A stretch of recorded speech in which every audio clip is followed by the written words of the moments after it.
Friends, family, fans, we are back with another episode of Back Nine Bets, episode 173, Living on a Knife's Edge. It's the Wyndham Clark trilogy, saga, spiel, whatever you want to go with. Your boy is in the middle of an allergy attack, been sneezing my ass off, got toilet roll here. If I need to blow the nose, forgive me. We're going to power through this as best I can. Bright lights. It's just, I feel like I'm a wild animal in a contained space that shouldn't be there right now. So we're going to go through with what we can. I've been getting allergy shots for like the last couple years, and we've moved them to every 2 weeks versus every week. And I missed last Friday, so now I'm missing my poison that's kept my body together. And now it looks like I've got like, I don't know if I'm having a cold, but I was sneezing earlier, so I think it's allergies. We don't know. We don't know yet. I sound a little nasally. Apologies.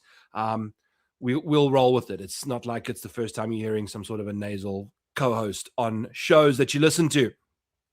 Many of those around. Alrighty. Yeah, we are. Friends, we are rocking and rolling. Show's brought to you by Fantasy Golf Degenerates code, DRAFTKINGS, FGD. Use that over there when signing up because we got all the pricings over here. We got what we need. We're going to be taking a look at the models. We're going to be going over some bets. We're going to be taking a look at some course history. Guys that check all the boxes, blah, blah, blah, blah, you know, that kind of drill. That's what we're up to. It's been a long week for me. So we're going to be adding bets as we go along based off of DraftKings odds over here. Use code FGD when signing up as a first-time depositor. Might have given away a couple. We'll see how it goes over there. All right. So first up, we are going to be going with I'm going with Tommy Fleetwood, plus 146 to top 10. Ty's paid in full. Does it 50% of the time. If you take a look at Tommy Fleetwood's track record here, he finished runner-up. This was that heartbreaking loss to Keegan Bradley in the last couple holes down the stretch. But we've got a 5th, a 4th, an 11th, and 11th in his last 5 starts. So 4 of his last 5 have been 11th or better. This is a 72-man field. It's one of the smaller fields we have in golf. So a top 10 at plus 146 for Tommy Fleetwood, who does so at a 50% clip, is just fine by me. I mean, he's finishing top 20, 62% of the time. Rather go to the top 10 market over there for Tommy Fleetwood. I think that's absolutely where you want to be finding your life, is a Tommy Fleetwood top 10. I'm also very tempted, people, to go to a Scotty Scheffler top 5 at minus 102 because he does it at a 67% clip. He's had 3 of his last finishes at this golf course be 4th, 1st, and 6th. It makes me wonder if I want to go that route or not.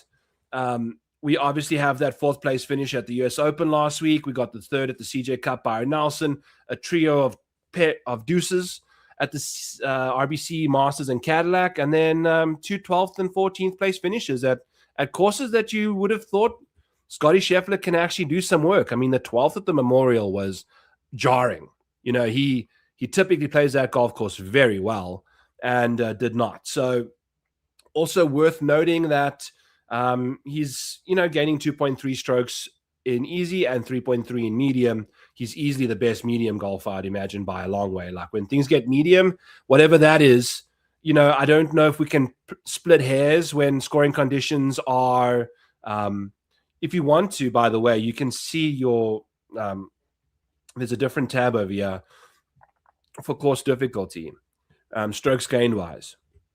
And we've also got birdie or better rates for you for the same stuff.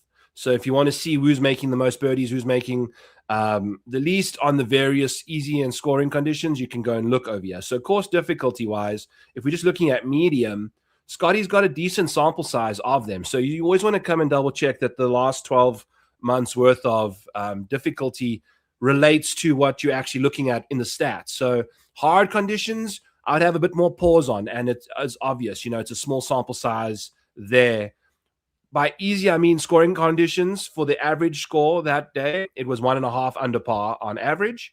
For medium, it's half a stroke under par to 1.5 strokes under par, and then hard is even par to half a stroke under par, and hell is over par. Last week was hell. Everybody in hell conditions, nonstop. The best scoring average of the week, I think, was 1.9 over par, which is insane. So here's your guys that do easy and well and medium very well. Easy, this is how you should have your stakes. by the way. Easy and medium, nothing hard or hellish. You're looking for a good steak, still have some flavor and texture. Don't want to overcook that bad boy well. So medium and easy is where we're going here. Scotty Scheffler, obviously numero uno, so I like that situation. And we're getting minus 102 with ties paid in full at a golf course that he's won at. He's doing his thing. I think we can go to Scotty Scheffler over there. JP Del Frio, what's going on, my friend? And how are you, Vintarabo?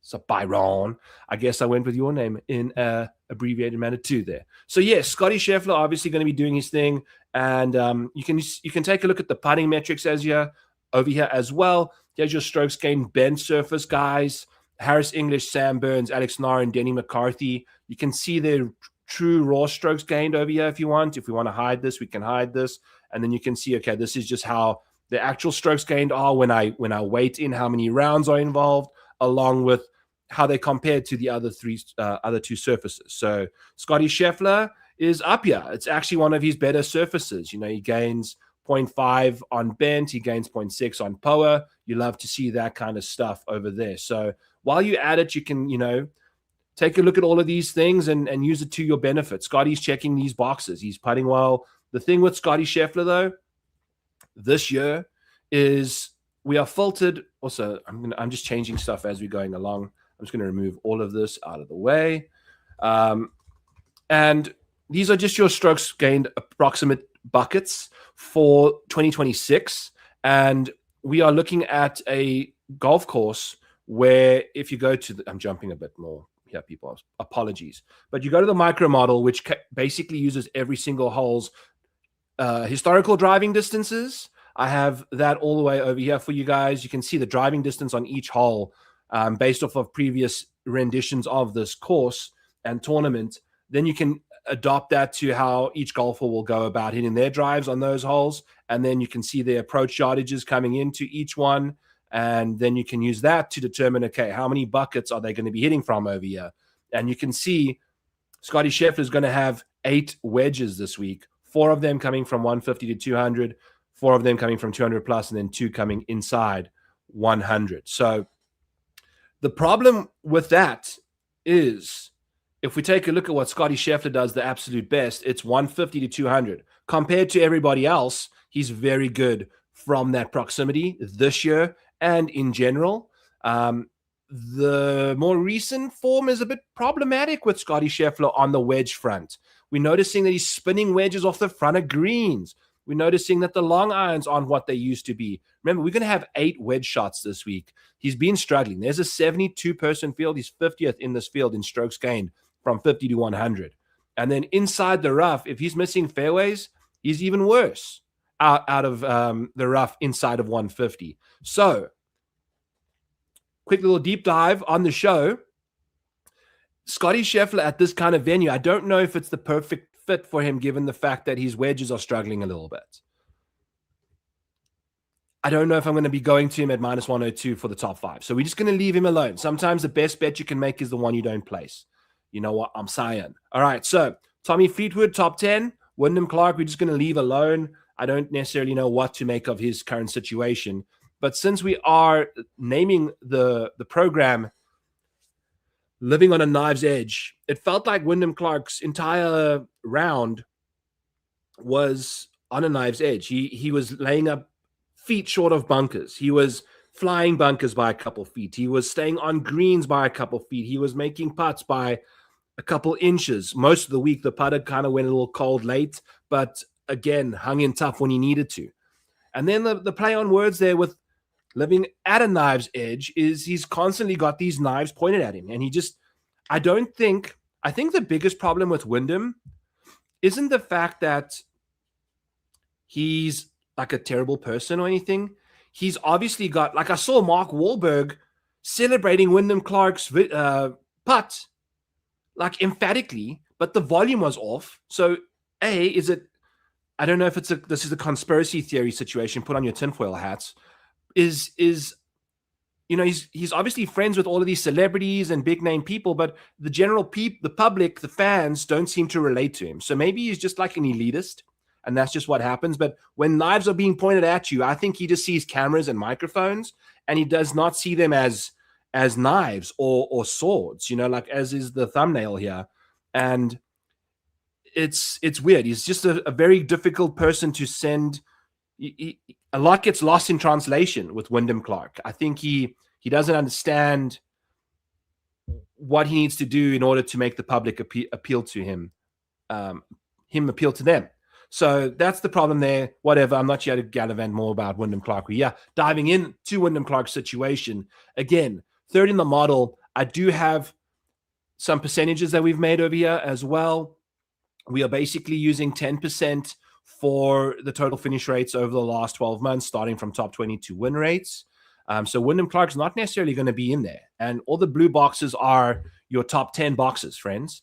When you see a blue color, it means that they are top 10 in that stat. There are only 70 guys in the field this week, so we're only using 10 of the best stats for a box check this week. And the boxes we're checking: easy, scoring, micro model, ranking, strokes gained over the last 2 months, strokes gained putting on bent grass, win rates for top 5, top 10, top 20s, and model rankings, along with course history. So those are the 7. Here's your model ranking. Obviously, we're not using that to generate a model ranking. It is what these other things projected to be. So, are your best winners. Wyndham Clark, just the last 12 months haven't been favorable to him, so it's struggling to get there. But what's really helping him is the last couple months worth of data. If we go over all the way to the side of the model, you can see he is lapping most of the field except for Scotty Scheffler over the last 2 months, gaining 2.7 strokes, both of them. Scotty's basically gaining 2.8, but everyone else behind them, he's gaining a full half a stroke more than Tommy Fleetwood over the last couple months. So he's playing some good golf. He's gaining more than double he's almost gaining more than double what he has over the last 6 months in just the last 2, easily more than double over the last 12. So he's really playing some good golf. This isn't something we haven't seen from him either. He's done this. He's done this. And I think I wrote for my RBC Canadian Open outright article was Wyndham Clark won the Wells Fargo, then there were 2 tournaments in between, and then he won the US Open. Guess what? Wyndham Clark won the freaking CJ Cup, Byron Nelson. There were 2 tournaments in between, and then I think he went and won the US Open. We were 1 tournament too early. It sucked. It is what it is. I don't know. I don't think I can get in on Wyndham Clark in any capacity. I don't know. I will have to monitor some ownership. I'll get that pumped in here a little later. But he's obviously playing fantastic golf. Does a win stop him from achieving great things the following week? You never know.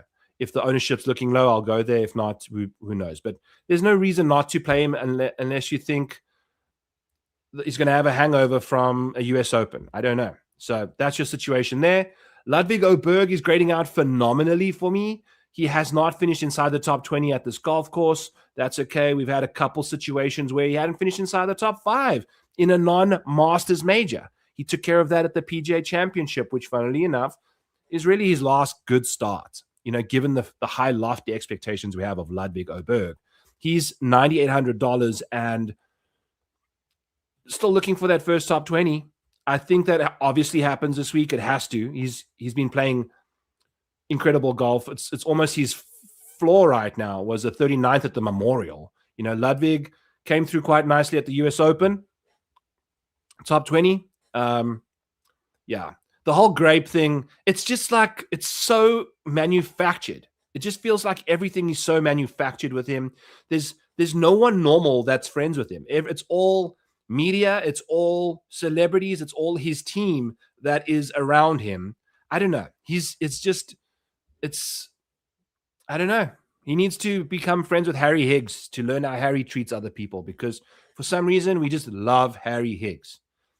For some reason, we love to hate Wyndham Clark. That's just how it goes. All right. So Ludwig Oberg, how can we take a look at his situation and adopt it to our week? It's been a good run of top 20s. I don't think we're going to be getting a decent number at the top 20 market for him. I feel like a top 10 is, we just leave him alone. I'm not fancying the course history. I'm not fancying the recent form. There's no real need to bet him. If you want to play him in DFS, you can. I'm a lot more passive in my betting approach than I am in my DFS approach. I'm also reeling. We've had a tough a tough time. This is truth. You know, I'm truth serum always here on the show. The betting tracker is in the tab here, and it's nasty. It is a nasty scene. We take a look at the US Open here. Not afraid to share with you. We only had 2 Ws. It came in the form of a Tyrrell Hatton backdoor top 20, a Justin Rose top 20. I'm not even showing you my screen. There we go. Here is the situation, and it hurt. You know, I felt like I was having a much better tournament. Cam Smith, we invested a full unit in. It would have presented us with a lot of upside. It's not shocking that he chipped him. It is shocking that he chipped himself out of the tournament. It's not shocking that he struggled.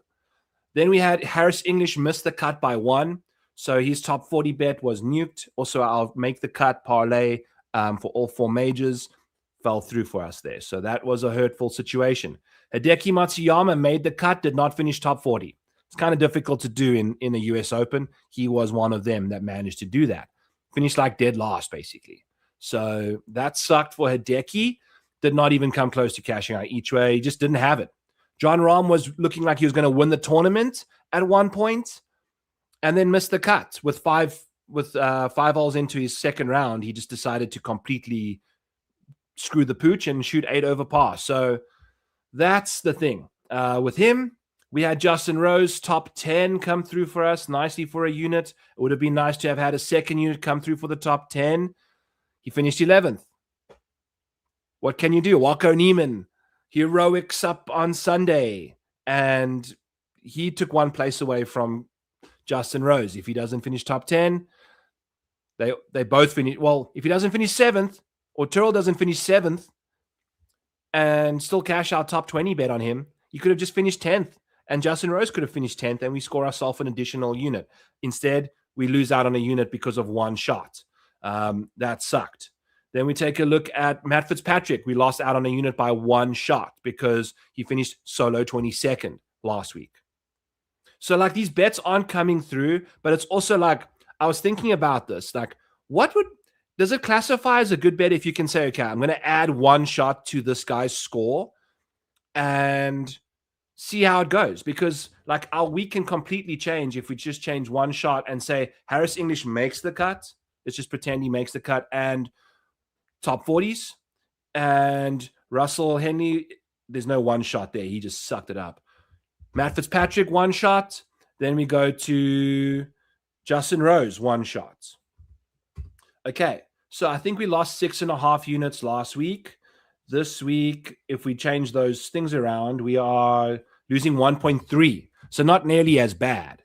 I think if we go back here, we change those around, we get back to 6.5.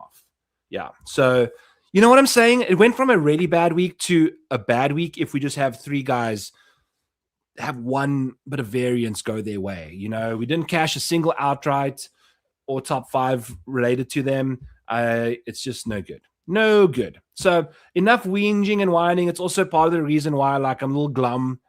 We got swept the week before at the RBC Canadian, and then that happens. You know, like it's just a bad week. Bad 2 weeks. So I'm just like a little gun shy. It is what it is. Life is what it is. I've got a million other things going on in my life at the same time as well. So just bitching. I'm just bitching. But, you know, this is my platform. I can bitch if I want. So speaking of bitches, Xander Schauffele, buddy, you are one of the greatest major performers I've ever come across. And I mean that because you are easily the juggernaut Iron Man of majors. 2026 US Open, T11, diabolical conditions, big names ejecting. Rory, no top 20. Xander, another top 20. This is now 17 of 18 in 5 in a row. 5 in a row top 20s, and then additional 12. 1, 2, 3, 4, 5, 6, 7, 8, 9, 10, 11, 12. Incredible. And then before that, it wasn't bad either. You know what I'm saying? Just not nearly as consistent. He had a really good set of high upside finishes in this stretch here too. So in fact, the only 2 top 5s he's had in the more recent big stretch of golf were his wins. He's got a third, a fifth, a third, a second, and a second. So he's got way more, and another fifth. So in the first half, say, of his career, he's in majors had way more top fives than he did in the last half, but he's got 2 wins. So there's Xander Schauffele for you, winner of this tournament back in 2022, and then went on to do great things in 2024. So 11th, 7th, 12th, 9th, there's no real upside involved with Xander Schauffele. His safety is magnificent. I like that a lot more in majors. The price you're going to be getting for Xander Schauffele is the second best on the odds board. Second worst on the odds board. The second shortest on the odds board. Not a place I want to be going to when he's my 5th ranked golfer in the model.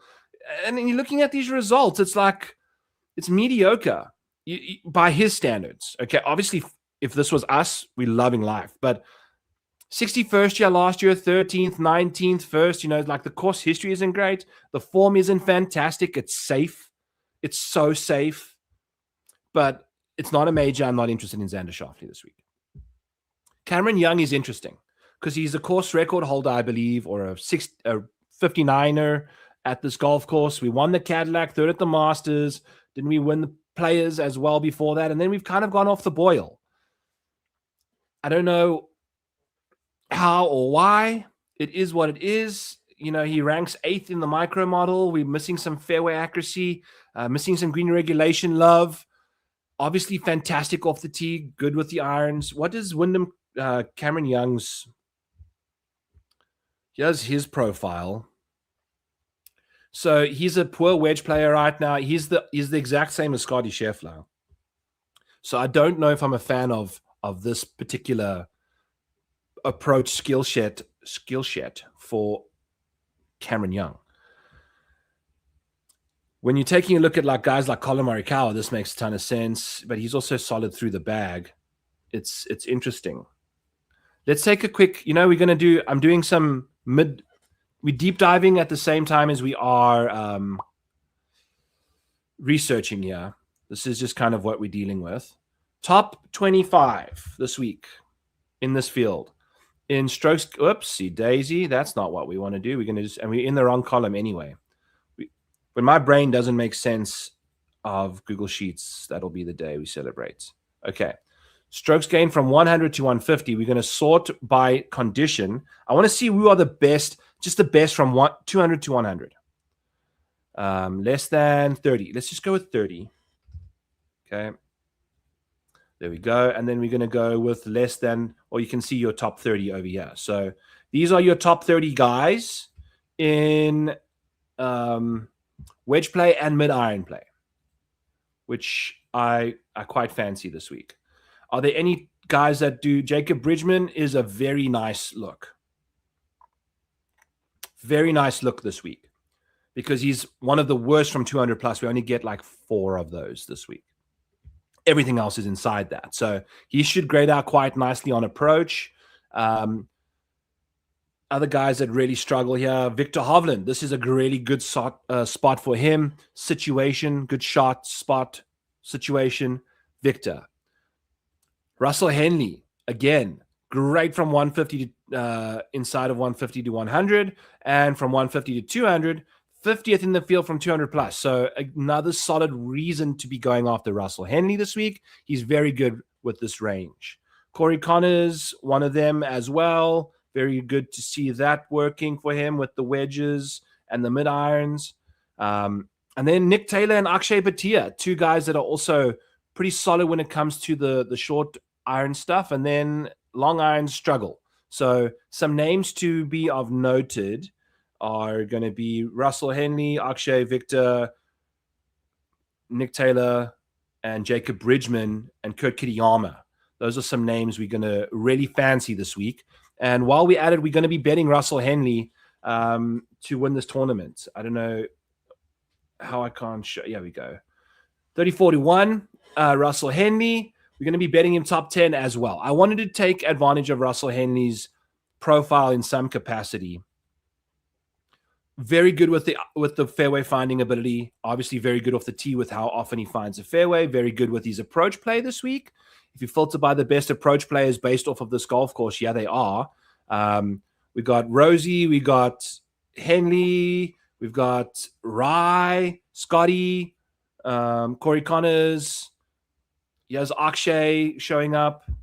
Patrick Cantley all the way down here. So I love how I say Akshay showing up and Patrick Cantley all the way down here. But you know what I'm saying. So Henley does his thing. Looks good in that department. Obviously, we'll be looking to have notched his first win here. Russell Henley finished second at this golf course last year where I bet him at. So I think we might even be getting him at better odds than we did the last time he played here.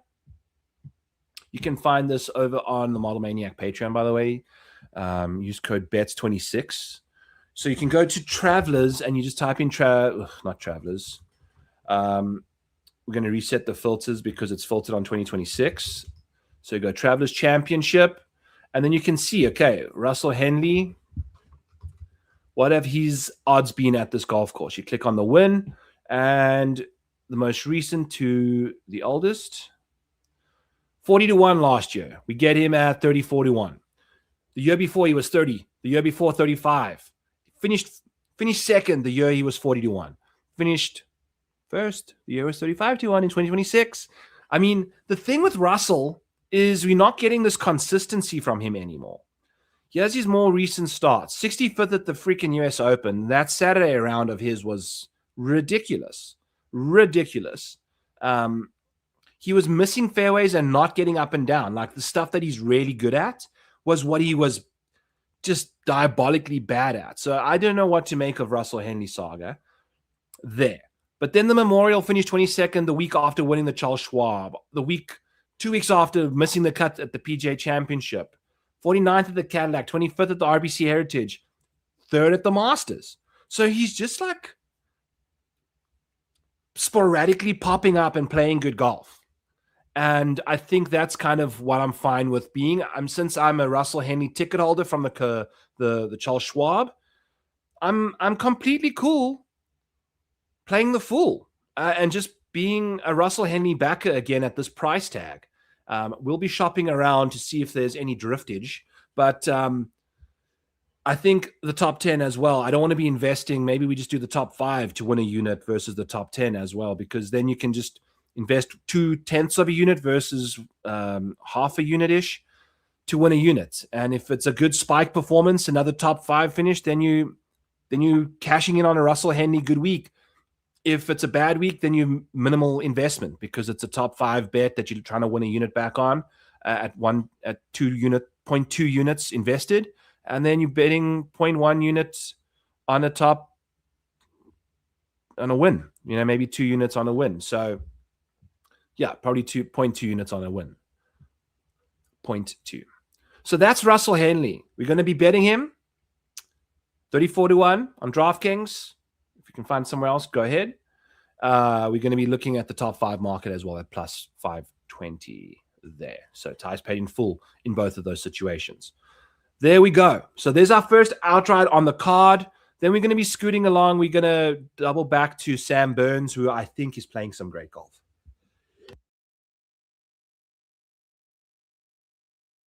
I can't sneeze. This is the worst. It's coming to attack me, friends. This is why I think I gave myself 30 minutes. It's gone. I'll never get that sneeze back ever again. I'll never get it back. Is that maybe a sign that we got to just go to Sam Burns this week? He's trending so hard. Wouldn't it be so fitting that the week after a very disappointing US Open he wins? To do that. What is his odds? He's not. He's very, very short. But 22 isn't terrible. What was Sam the last year? Because, he's probably playing some of his best golf in a while. 35s. So 35 and 30. But he was 16-1 in 2022. What was he doing in 2022 and where did he finish? 2022 came into the Travelers over here.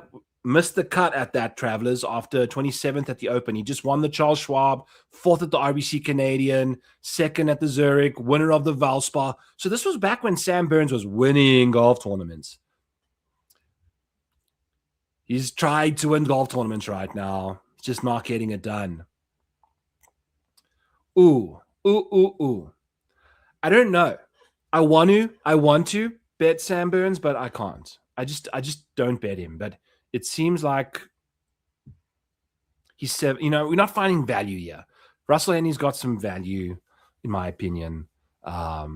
Maybe Colin Morikawa is someone we're going to bet instead. Someone that can win. But Sam Burns can win. But just been a while. Been a long while since Sam Burns has won. But that is what it is. All right, so moving along. Yes, Colin, at 31-1.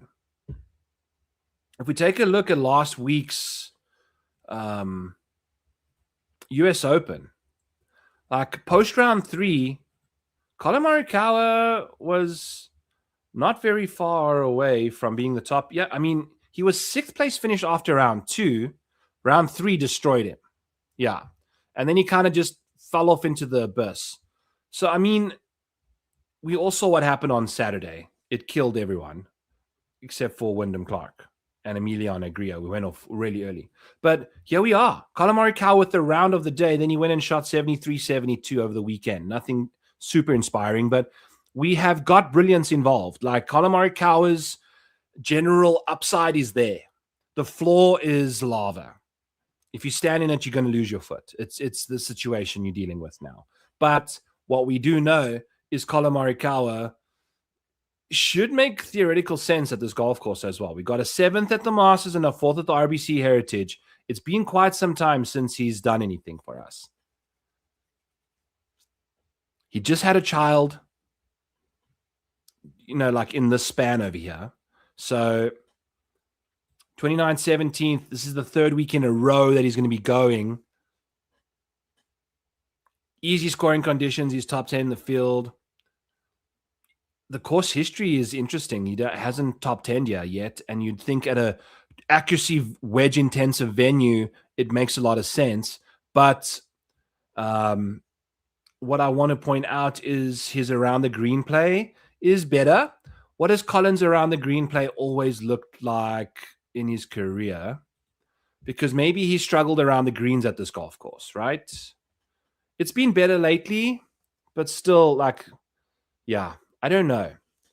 He's been a better putter obviously this year since changing the putter. Are we overthinking this? Are we overthinking this? I don't know. Because my other bets that I've made are Aaron Rai, dropped that in the Discord at 64. And we also have a Brian Harman 92, which is now 68. So as always, I preach to you, the Discord is where you can find closing value. I don't know if you're going to find outright winners. We usually find placing winners there. So jump into the Model Maniac Discord. As I drop those, I place them and in the Discord there. We've also gone to Brian Harman for the ladder play of the week. That is one thing we do have for you, and it's been from the get-go. It made absolute sense just to go there. Here's Brian Harman, ladder play of the week. So we got him at 92-1. Then we're going to go 12-1 for the top 5, 5-1 for the top 10, and 2-1 for the top 20. We're going 2-1 on the top 20 there with half a unit to win a full unit. And then we win, if that's the only bet that cashes this week, we win half a unit total. If the top 10 cashes, then we are winning 1.7 units. And if the top 5 cashes, then we are winning 4.1 units. And then if the outright cashes, we're winning an additional 0.9 units there. So like 13 unit week if Brian Harman somehow wins this tournament. Is it likely to win? No. But it's also very likely that Brian Harman finishes inside the top 10 this week at this golf course because it's something of absurd scenes. His worst finish here is a 9th in the last 5 years. These 2023 and beyond was cut season. You miss cuts at this golf course. Not Brian Harman. He finished 2nd, 8th, and 5th. Yes, the fields were a little more difficult, but that didn't mean anything to him. He's still finishing in 5th, 8th, 2nd, and in the last 2 years, 9th and 8th in the big field events. But he gets it dialed in. Course fit wise, 31st in the field.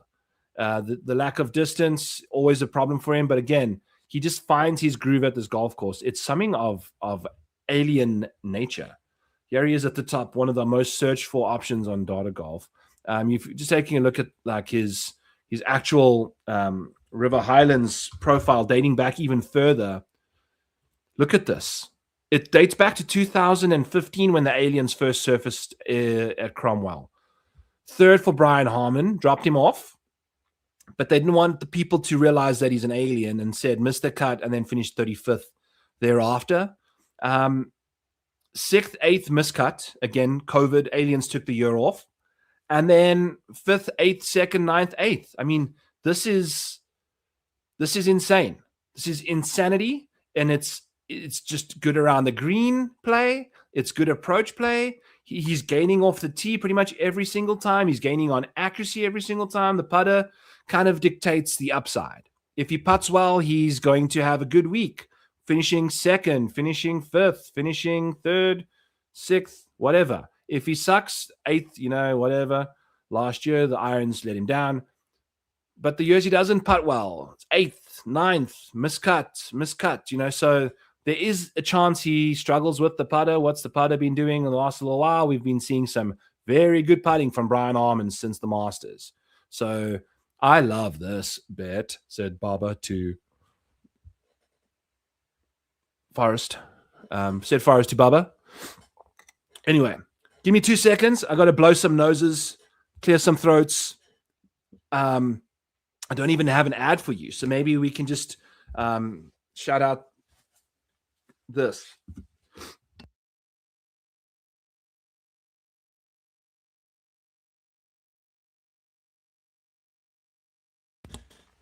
Apologies, friends.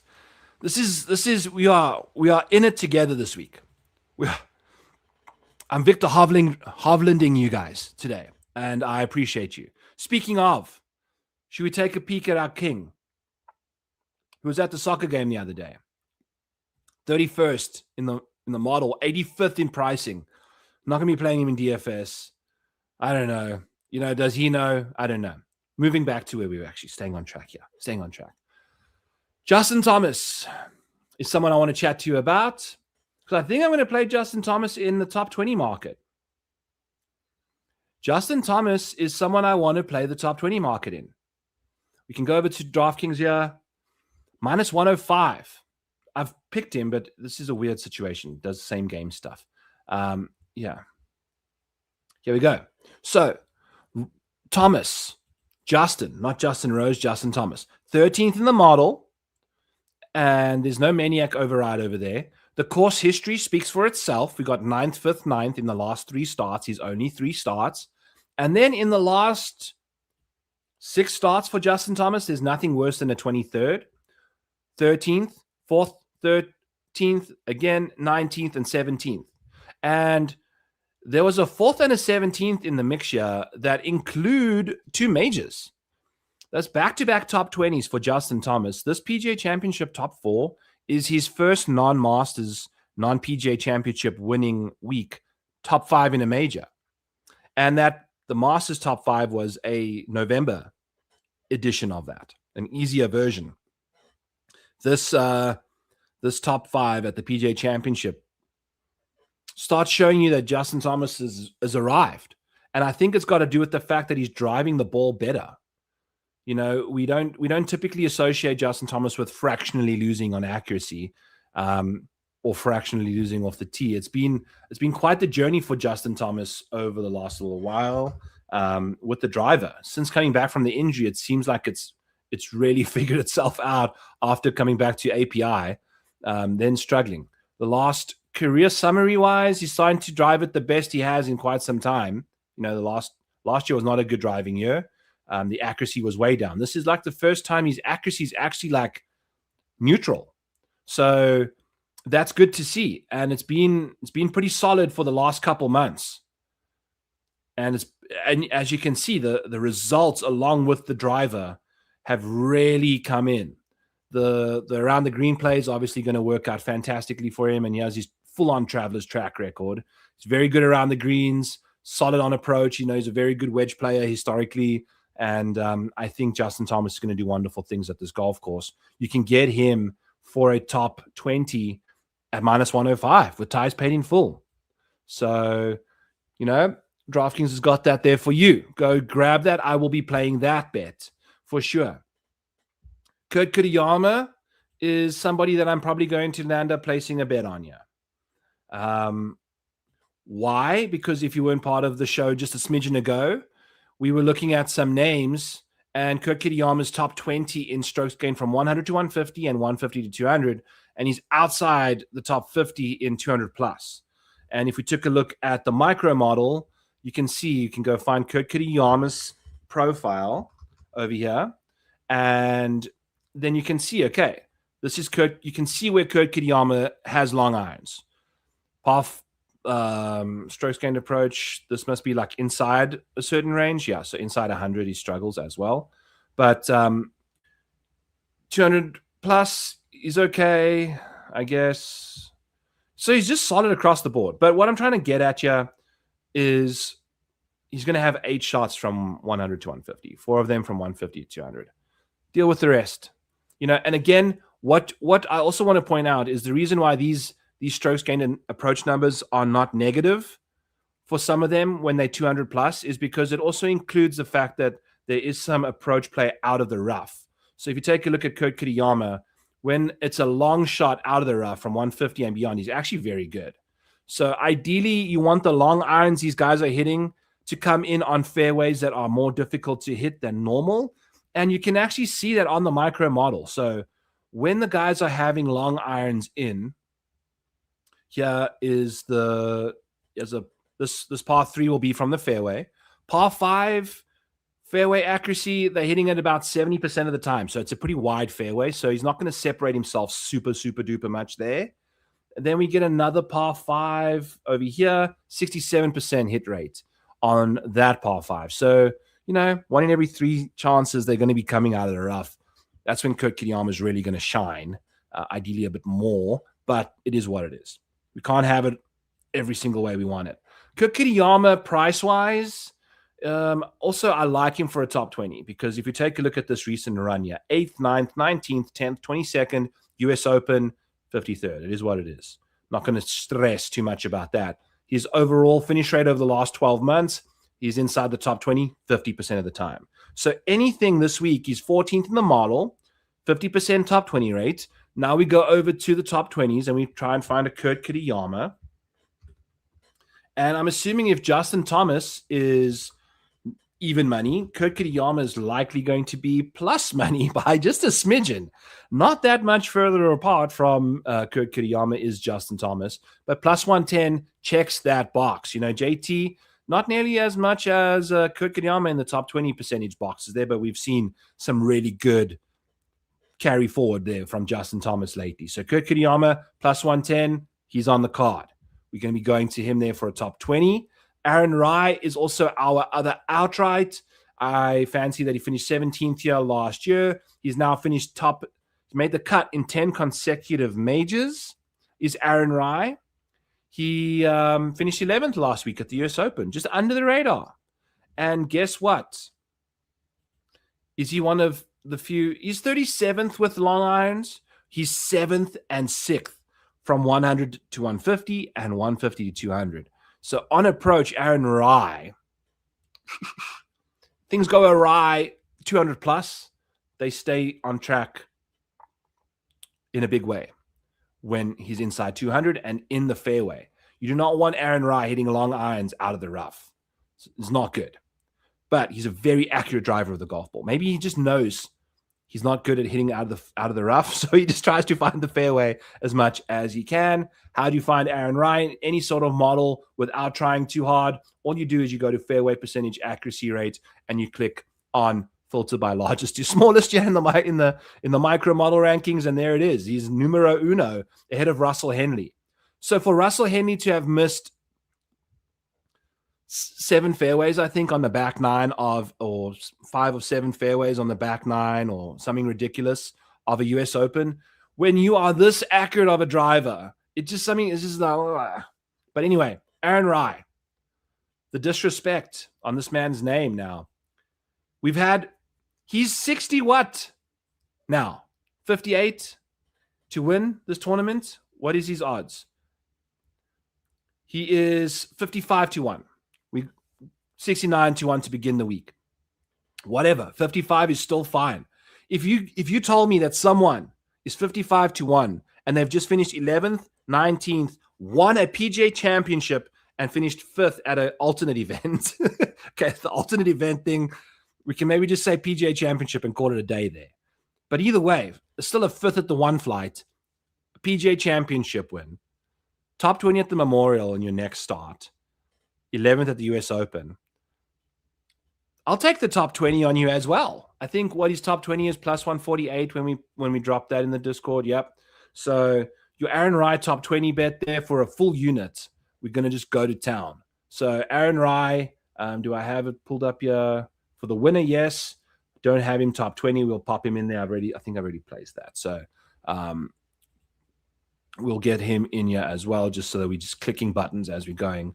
Aaron Rai still plus 136, still very fair game in my opinion. Aaron Rai. So there you have it with Aaron Rai. Moving on down the board, Maverick McNeely, still this PGA Championship 18th place finish and the Masters 18th place finish are his best major finishes.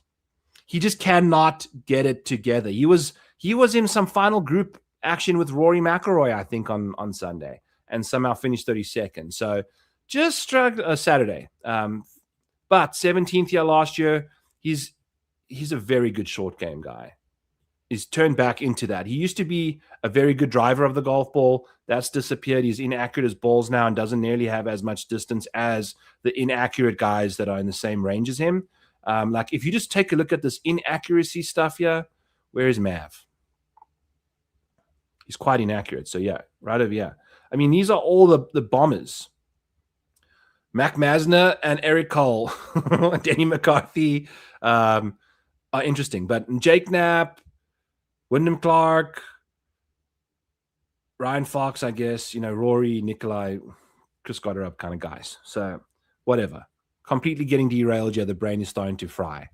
Back to our more names. Aaron Rai, we like, obviously, the approach, play, fairway finding ability, last 2 months. Doing good work there. Top 20 here as well last year. So I like Aaron Rai a lot this week for top 20 at plus 110. 138. We just saw Aaron Rai. 136 over at DraftKings. Use FGD when signing up there. Eric Cole, is he going to win the Travelers? I think I might have bet him to win the freaking RBC Canadian Open and he missed the cut. So I put an end to the Eric Cole heater there. The Coles were thrown out the fire pit. Do Eric get back on track here? We don't know. I don't think. The thing is, you got to look at these guys in like very good isolation, because the reason I bet Eric Cole is because the driver gave us some reprieve and then he just completely like, what the hell happened here? Just flew to Canada and just like the iron play fell apart. Like what is this? So you bet on this guy. He was the leader after round 1 and missed the cut.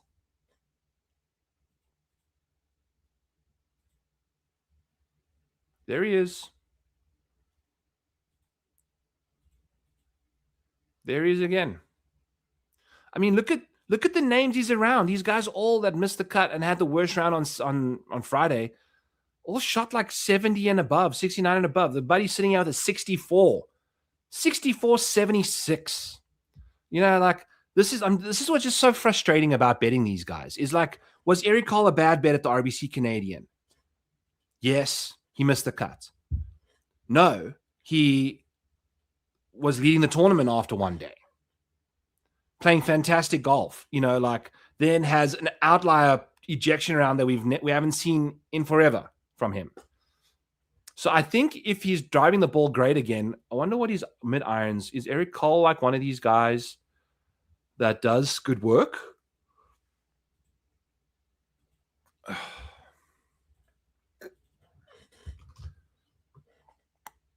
Wow, he's the best in green regulation rate from 50 to 100. If you're looking for any of that. Everything else is diabolically bad. 200 plus, very bad. Yeah. Long term, he's not going to give you a lot of answers, unfortunately.